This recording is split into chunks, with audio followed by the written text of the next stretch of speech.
Well, thank you very much, Carol, for this welcome.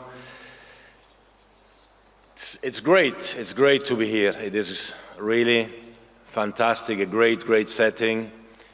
Many people from all over the world, many friends, council members, minister, delegates from all the associations all over the world, the legends here on the first rows, those who make our hearts beat.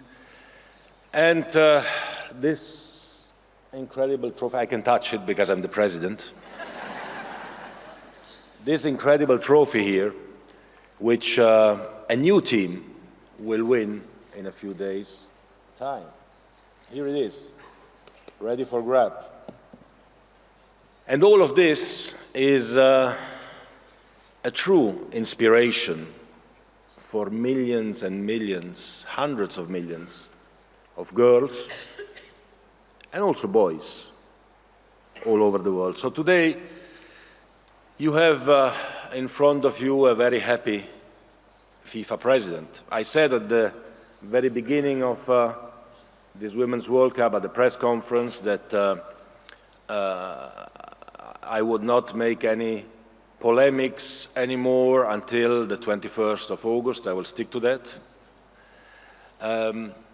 But I don't even have to force myself to stick to that, because the only things that we can say here today are good news, are fantastic news. What we have seen so far, and the best is still to come, is just simply the best and greatest and biggest FIFA Women's World Cup ever. And we did it thanks to all of you. And we did it, of course, in spite of some of the critics, of those who wouldn't believe that in countries which are not really football countries, where you play in winter, far away from every normal was the word I heard, time zone, imagine, as if we have an abnormal time zone here, that it wouldn't work. Well, it did work, but first, of course, we need to congratulate Spain, felicidades a España, and England. Congratulations to England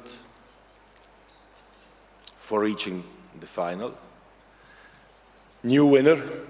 And we have to thank and congratulate Australia and New Zealand, every single citizen of Australia and New Zealand.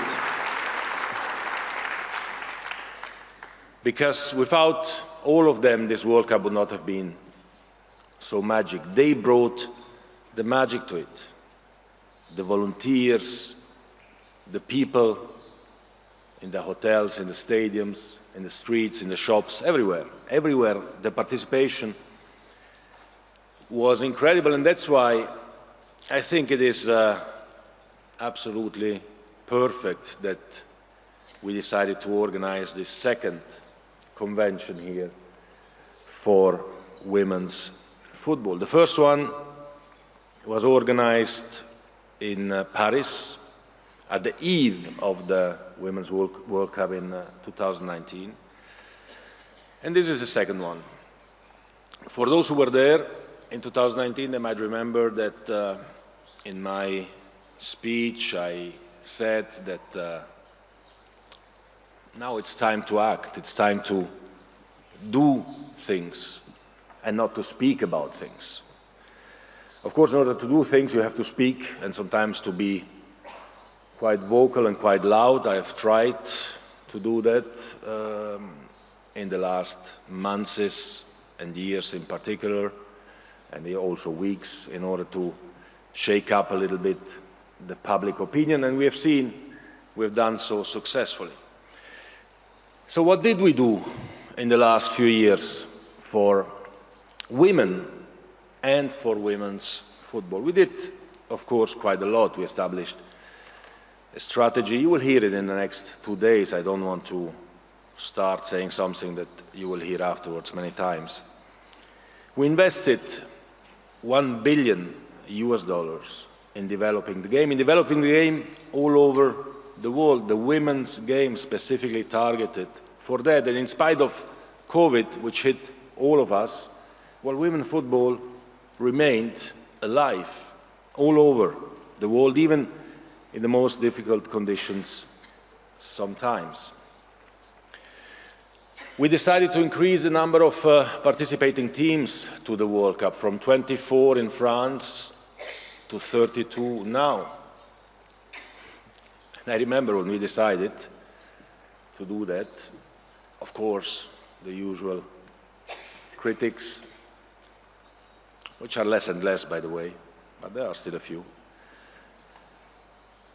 They were saying, well, it's never going to work, the level is too different, you will have 15-0 scores, it will be bad for women's football, it will be bad for the image of women's football. I'm sorry, but FIFA was right. FIFA was right. As it happens quite often in the last years, FIFA was right once more. By increasing the number of teams, we had 8 debutants. 8 debutants.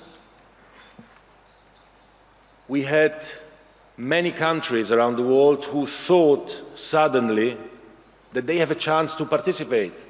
And from the 134 countries who entered the qualification for the 2015 Women's World Cup before I became FIFA president, we have now 188 countries in the FIFA ranking, because everyone believes now that there is a chance to shine on the global stage.